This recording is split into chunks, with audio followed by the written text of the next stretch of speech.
हाय friends, जय Jagannath. Welcome back to my channel.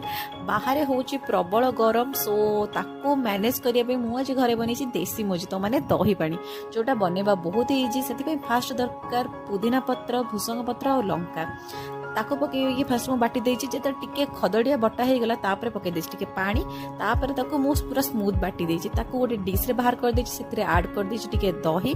दही जेतु गाढ़ा तादर टिके पकईछि पानी। तापर पकईछि लूण आउ ब्लैक सॉल्ट।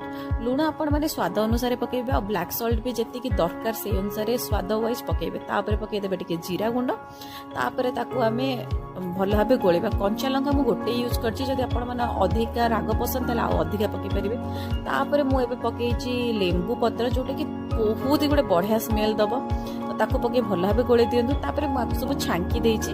तापर लेंबू चिपुडी देछि। आ हेई गला हमर दही पानी पियंतु। आ जदि चैनल टी भल लागि लाइक शेयर सब्सक्राइब निहाती।